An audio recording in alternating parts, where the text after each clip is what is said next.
dari otak ya, di emotion execution sites in the brain itu ada hipotalamus. Ya, ada hipotalamus. Sebentar. Ya, ada hipotalamus, kemudian ada insula, kemudian ada cingulate cortex ya. Ini merupakan yang menentukan kita mau marah atau kita mau sabar, mau diam, mau ceria atau apa ya, semua emosi, feeling itu ditentukan oleh bagian amigdala. Nah, penentuan kondisi emosi yang ditentukan oleh otak ini yang akan kemudian mempengaruhi sistem tubuh. Katakan kalau Anda mau marah maka pernafasan akan sangat cepat gitu ya. Heart and lungs itu akan diaktifasi. Kemudian musculoskeletal system, misalnya gigi geraham berkontraksi ya karena saking geramnya, atau misalnya menonjokkan tangan ke tembok sebagai ekspresi marah. Facial expression itu juga merupakan bentuk marah. Vokalisasi, nggak ada marah dengan hai, nggak ada gitu ya, pasti Hafiz gitu ya. Vokalisasi, intonasi, tekanan suara, frekuensi dan amplitudo dari pita suara itu sangat ditentukan oleh eksekusi emosi di otak ya. Body language itu juga sama. The specific pattern of behavior terhadap perilaku marah, senang, happy gitu ya. Itu semua akan dikontrol oleh otak yang kita sebut sebagai feeling. Mau Anda sembunyikan seperti apapun itu pasti akan terjadi perubahan. Kenapa? Karena kita belajar bahwa bahwa syaraf pusat itu terhubung langsung dengan syaraf-syaraf efektor yang ada di seluruh tubuh. Nanti akan kita bahas ada cabang-cabangnya. Apa saja yang bisa men-trigger emosi itu adalah amigdala. Jadi triggernya awalnya dari amigdala dan prefrontal cortex di bagian ventromedial. Stimulusnya berupa apa? Apapun gitu. Stimulusnya apapun yang sudah kamu tulis di prefrontal cortex. Saya marah kalau dibohongi, saya marah kalau dihianati, saya marah kalau dipukul, saya marah. Jadi apa yang kamu tulis di prefrontal cortex, saya sangat tersinggung kalau saya dibiul kepalanya gitu ya. Kemudian saya tersinggung kalau saya lagi bicara diselak. Nah, itu adalah kalimat statement-statement yang sudah kamu tulis sebelumnya di prefrontal cortex. Sehingga ketika ini terjadi, ada fakta ini terjadi, maka itu sebagai stimulus. Ya, menjadi orang tidak gampang marah adalah dengan menghapus ini. Yang di prefrontal cortex-nya kita hapus. Tidak semua orang paham bahwa ini adalah sesuatu yang saya benci. Nah, itu menjadi satu falsafah atau satu dogma yang bisa menghapus banyak sekali catatan-catatan. Ya. Nah, kemudian apa yang bisa diekspresikan oleh atau yang dikontrol oleh hipotalamus dan amigdala? Feeling dan tingkah laku. Tingkah laku cuek, tingkah laku perhatian ya, itu bagian dari kontrol di hipotalamus dan sistem limbik. Agresi, wah ya, bapak-bapak yang sangat agresi terhadap ibu-ibunya, nah itu juga merupakan kontrol dari amigdala dan hipotalamus. Tetapi sekali lagi saya selalu ingatkan bahwa agresi, feeling, rasa takut, pola makan atau preferensi gitu ya. Misalnya Anda pertama kali mencoba makanan, wah enak nih, itu langsung otak Anda nyatet bahwa nama makanan itu tuh enak gitu. Besoknya ketika ketemu lagi, ini pernah saya makan dan enak gitu. Jadi itu adalah catatan-catatan ya. Jadi perilaku makan. Kemudian seksual ya dan tingkah laku, semuanya tidak mungkin akan bisa diekspresikan, di-trigger oleh amigdala kalau tidak ada catatan sebelumnya. Gitu ya. Menjadi penyimpangan-penyimpangan perilaku terjadi akibat adanya catatan ini gitu. Makanya kemudian ada metode hipnotis. Ya, metode hipnotis itu sebenarnya membantu karena kita sulit sekali menghapus catatan. Buatin sendiri, buatin akui.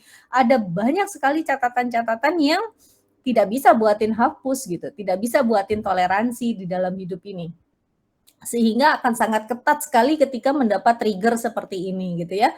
Nah, paling hanya bisa di smooth, hanya bisa ditekan ekspresinya gitu. Kalau dulu mungkin langsung sangat berasa, sangat-sangat kontra gitu ya. terhadap catatan-catatan negatif, maka kalau sekarang mungkin diemin dulu, tapi lama-lama kan akan bludak juga gitu ya. Nah, ini adalah catatan yang ada di prefrontal cortex yang kamu masukkan datanya. Nah, kemudian ada perilaku reward and punishment. Ya, reward and punishment. Saya membaca quotes yang cukup menarik hari ini gitu ya, yaitu tentang, declutter ya. Jadi mereorganisasi kembali berbagai catatan yang ada di otak kita. Dan itu biasanya akan berimbas pada, perilaku. Contohnya sangat sederhana, merapikan kamar sebulan sekali, merapikan catatan, merapikan file-file yang berantakan di dalam laptop, itu adalah pola bahwa saya mau hidup tertib, saya mau hidup teratur gitu ya, sehingga saya jelas mana skala prioritas yang harus saya kerjakan, mana yang tidak. Kalau catatannya di laptop berantakan file-filenya, itu akan terlihat pola pola perilaku kerja. Ya, saya masih ketemu banyak sekali, nggak cuma dosen, dulu di teman-teman di kantor juga begitu. Ngelihat laptop, ngelihat komputernya, kok file-filenya nggak terorganisasi dengan baik gitu. Ya, itu bagian dari pola otak ya, cara otak bekerja yang terarah. Nah, biasanya dia akan sangat memberikan reward atau punishment even itu kepada dirinya sendiri jika dia tidak melakukan hal-hal yang sudah disepakati di otaknya. Gitu. Nah, ini adalah bagian siapa? Bagian hipotalamus dan bagian prefrontal cortex. Ya, jadi jelas bahwa apapun yang terjadi di kita gitu ya, itu semua atas kontrol otak dan otaknya adalah otak kesadaran. Kita masih bicaranya otak kesadaran. Jadi marah itu nggak ada yang nggak sadar gitu. Emosi itu nggak ada yang nggak sadar. Semuanya itu sadar. Semua yang diucapkan dari mulut itu pasti sadar, nggak ada yang nggak sadar, ya. Oke, kita bahas siapa sih si maha penting, yang organ penting yang menentukan pribadi kita gitu. Yang pertama adalah talamus. Kenapa talamus? Talamus ini sebagian besar dia letaknya ada di bagian korteks ya, cenderung ke arah korteks. Dia mengisi 4/5 dari bagian di encephalon ya, kemudian bertindak sebagai pusat penyalur informasi sensor. Nah, jadi seluruh informasi atau rangsangan yang kamu terima di panca indera, mata, pendengaran, penciuman, apalagi rasa ya, rasa kemudian raba, gitu. Itu semua akan dimasukkan ke talamus. Nah, talamus ini akan mendeskripsikan gitu kan, mendeskripsikan sesuai dengan apa yang sudah ditulis di prefrontal cortex sebelumnya. Tapi kalau misalnya nggak ada informasi sebelumnya, maka dia akan menghantarkan dan mencoba memvisualisasikan. Oh, oke. Saya misalnya baru pertama kali kenalan sama siapa di sini tadi? Marisa Hana. Oh, ini tuh Marisa Hana, gambarannya seperti ini. Nah, itu adalah identifikasinya terjadi di talamus. Talamus menghantarkan Marisa Hana, mukanya seperti ini, kemudian pakaiannya seperti ini, tingginya seperti ini, kulitnya seperti ini. Jadi identifikasi apa yang diterima oleh visual itu akan dikirimkan dari talamus dan akan dicatat di dalam prefrontal cortex. Begitu juga dengan auditory. Ketika ada suara dari jauh, wah itu suara Pak Agung gitu, karena saya sudah sering ngomong sama bicara sama Pak Agung. Pertama kali ngobrol dengan Pak Agung, nah itu yang akan direkam oleh talamus, sehingga pada saat terjadi repeat sensori atau pengulangan rangsangan, maka kita sudah bisa mengidentifikasi.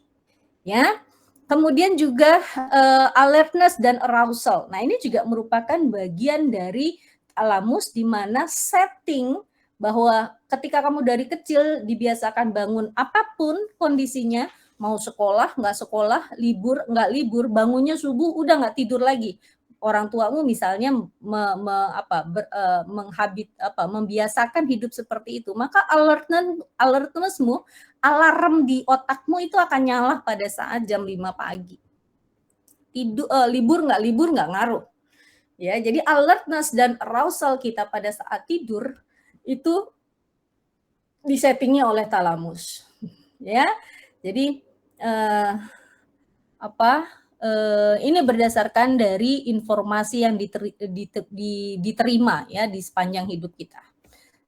Next, epitalamus ya. Epitalamus itu bagiannya agak kecil di dalam, kecil sekali ya. Ini terdiri dari plexus choroid, ingat lagi ya ini. Plexus choroid itu adalah bagian yang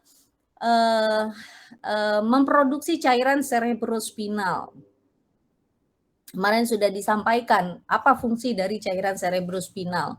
Yang kemudian adalah kelenjar pineal. Nah, pineal body ini kecil sekali ya, seperti apa biji kacang mede ya, biji kacang mede bukan kacang medenya. Ini yang berfungsi untuk menghasilkan melatonin. Sebentar.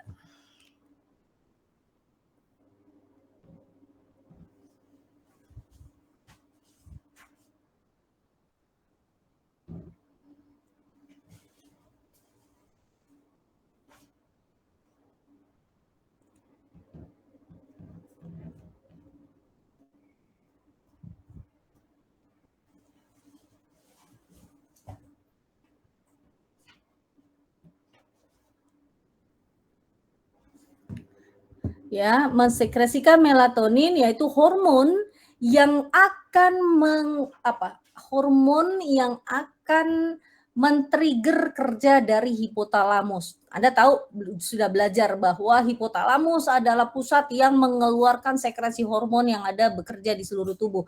Nah, si hipotalamus itu di-trigger oleh konsentrasi melatonin. Berapa banyak melatonin yang berhasil diproduksi dalam 24 jam. Ini sangat tergantung dari tidur Anda.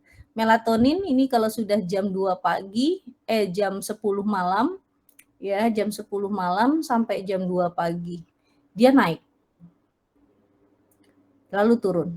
Nah, berapa maksimum jumlah yang bisa dihasilkan melatonin itu yang kemudian menentukan waktu kerja kamu, hipotalamus kerja selama pada pagi hari. Oke. Yang ketiga hipotalamus, ini pusat pengatur lapar, haus, dan suhu ya, karena di sini nanti yang akan mendeteksi. Jadi Anda kedinginan, Anda kelaparan, Anda kehausan, ini diatur oleh kondisinya hipotalamus. Bu, kita makan pagi. Saya makan pagi sama teman saya. Makannya bareng, porsinya sama gitu ya, jenis lauknya sama. Tiba-tiba teman saya jam 10 udah lapar, sementara saya belum lapar, Bu. Nah, ini yang siapa yang ngomong? Kamu sudah lapar jam 10, itu hipotalamus. Ya, jadi hipotalamus yang mengatur pusat lapar, haus, dan suhu tubuh. Dia juga bertanggung jawab menjaga emosi, tidur, yang ngantuk ya, kapan waktunya tidur, kemudian seksual arousal ya, arah ketertarikan seksual, marah gitu ya, takut, sakit, serta kesenangan. Itu diatur oleh hipotalamus. Melalui apa? Melalui kerja otak, sekaligus dia sebagai sistem endokrin. Dia sebagai kelenjar yang nanti mengeluarkan hormon. Ya, hormon-hormon dari hipotalamus nanti dihantarkan ke pituitary. Ada bagian anterior yang besar dan ada pituitary posterior yang di belakang itu yang relatif lebih kecil. Ya, ini adalah bagian hipotalamus. Jadi kecil sekali ya.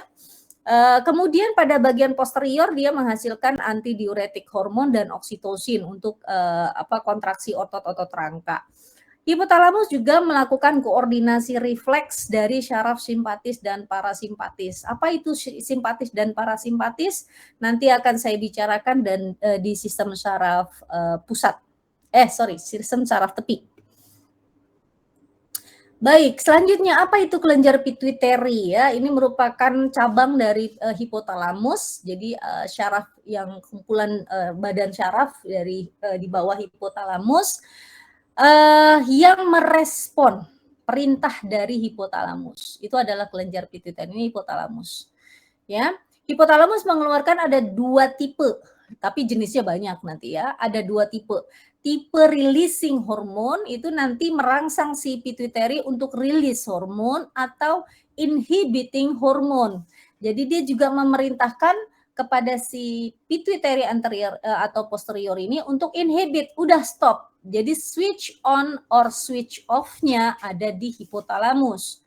Kapan switch on? Ketika otak memerintahkan, ketika prefrontal cortex ngasih perintah. Jadi surat perintah dari prefrontal cortex itu akan turun ke hipotalamus, maka switch on.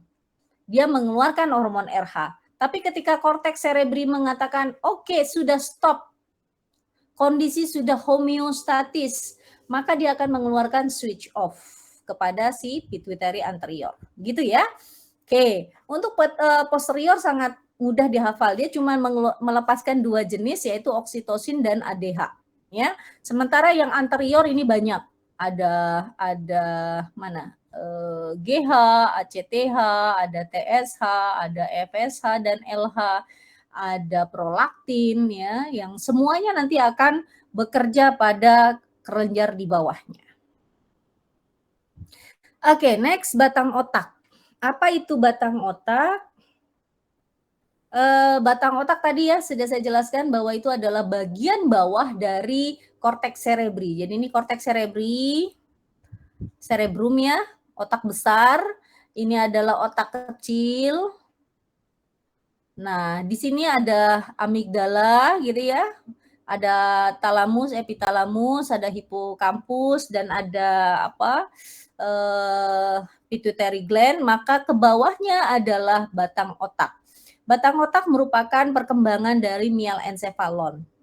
Ya, dimulai dari midbrain yang paling sentral ya, paling tengah itu midbrain, kemudian terus ke bagian depan ya, ke arah depan ini itu adalah pons, kemudian ini adalah medula oblongata, baru kemudian dilanjutkan dengan spinal cord. Midbrain. Di midbrain ini ada beberapa jenis syaraf atau kumpulan syaraf. Yang pertama kita sebut sebagai corpora quadrigemina ya, corporus itu kumpulan ya, gabungan dari serat-serat syaraf quadrigemina.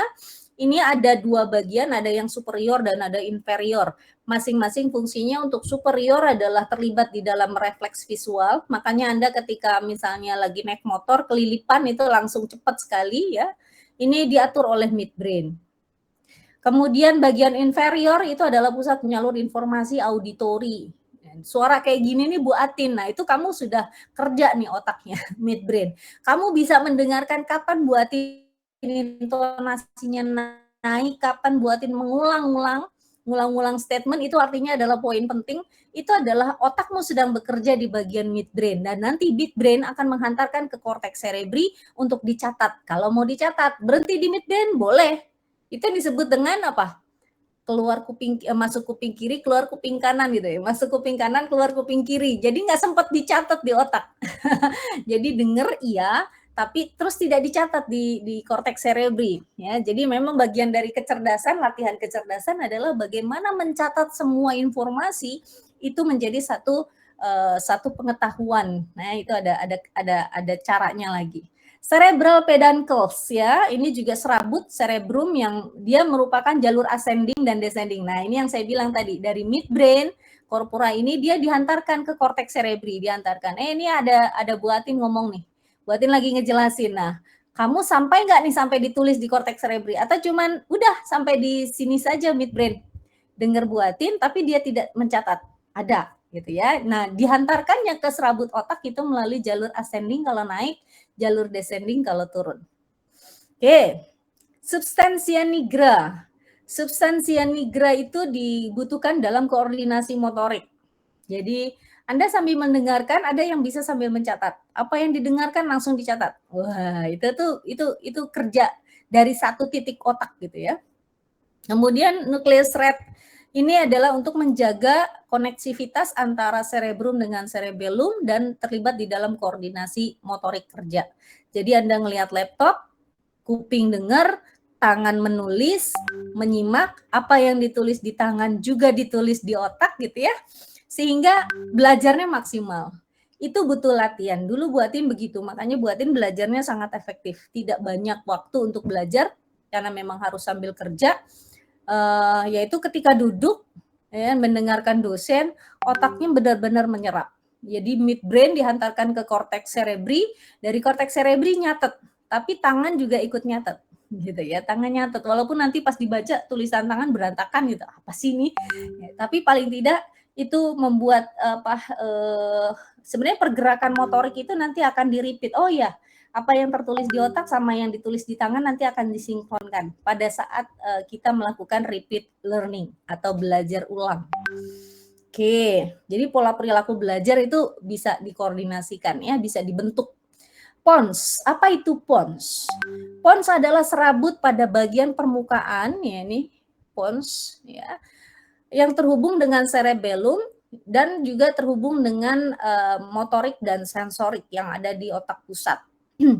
Ada beberapa badan syaraf nuklei itu namanya badan syaraf yang berasosiasi atau berhubungan dengan syaraf ke-5, 6, dan 7. Apa 5, 6, dan 7 nanti saya akan gambarkan di terakhir cabang dari syaraf pusat ini.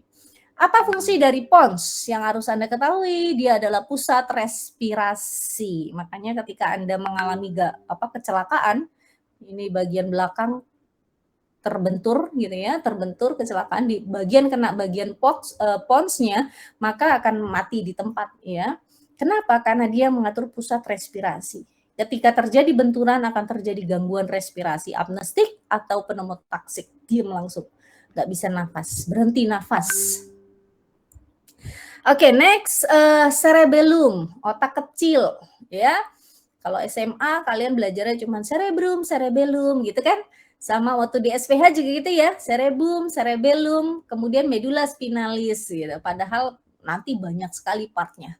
Baru di fisiologi hewan Anda dapat ini gitu ya. Apa itu cerebellum? Cerebellum adalah menerima input dari proprioseptor. Proprioseptor itu posisi tegak tubuh. Posisi tegak tubuh hewan yang berkaki 4 quadrupedal itu akan beda dengan posisi tegak tubuh hewan yang berdiri dengan kaki 2 gitu ya. Beda lagi dengan posisi tegak tubuh pada katak. Katak posisi tegak tubuhnya dia condong bobotnya ada di belakang gitu, 2/3 belakang. Kalau pada cita, harimau ya posisi tegak tubuhnya di medio transversal dari badan karena dia posisi tegak tubuhnya adalah dengan menggunakan bertumpu pada 4 kaki. Kemudian apalagi bangsa primata ada yang pakai 2 kaki, ada yang 4 kaki, jadi beda-beda ya. Jadi posisi tegak tubuh ditentukan oleh cerebellum.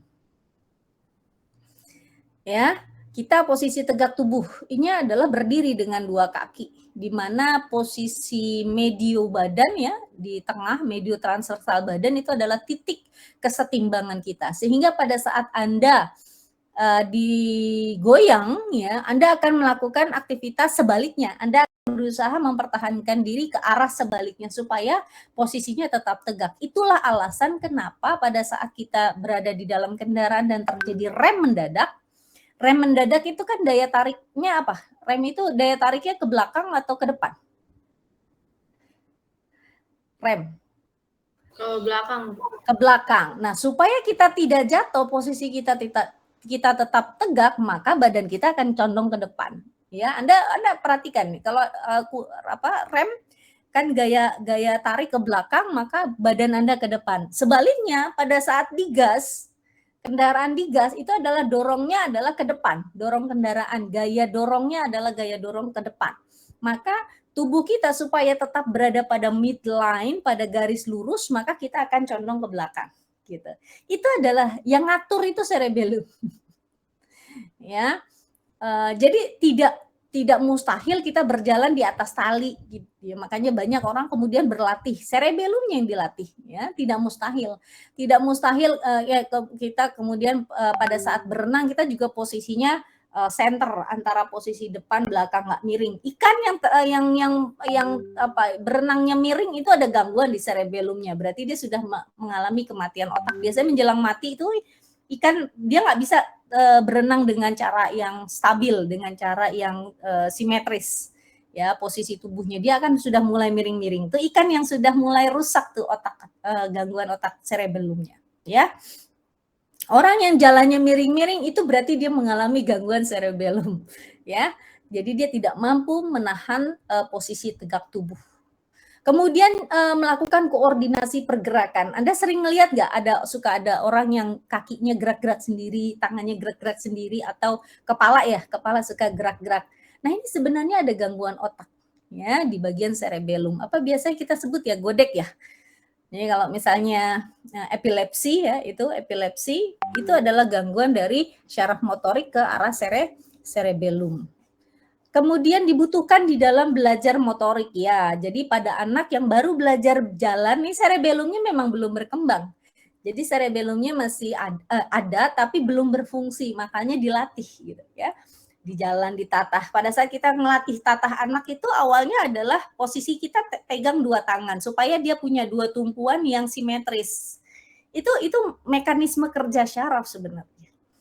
Lama-lama ketika dia sudah terhabituasi, setting point di cerebellumnya sudah mulai muncul, oh jalan tegak itu begini gitu ya. Maka kita lepas sebagai orang tua tangan satu, ya kan? Kemudian lepas lagi dua tangan. Akhirnya dia bisa berjalan dengan sendirinya, mengatur. Jadi setting point itu ada di cerebellum. Posisi tegak tubuh, ya. Kemudian koordinasi perbedaan persendian saat pergerakan dan pergerakan dari kaki-kaki. Next turun ke bawah ada medula oblongata. MO ya, medula oblongata ini terdiri dari serabut karena kan tadi gambarnya batang otak kan seperti ini gitu ya. Nah, ini kalau misalnya di secara histologis itu dia terdiri dari serabut syaraf. Jadi serabut. Nah, serabutnya ini ada yang ascending ke atas. Ke atas itu artinya dia mengirim sinyal ke prefrontal cortex yang ada di cerebrum. Atau descending ke bawah, artinya dia yang menghantarkan perintah dari otak ke bawah. Gitu ya. Jalur ascending dan descending. Tentu saja nanti akan terhubung dengan bagian di bawahnya yaitu medulla spinalis. Oke, nanti cabang-cabang yang keluar dari syaraf ini ada cabang ke-8, 9, 10, 11, dan 12. Kaitannya dengan apa? Kemudian bentuk dari medula oblongata ini bentuknya piramidal. Jadi dia mulai terjadi cross section. Jadi adanya cross silang, serabut silang.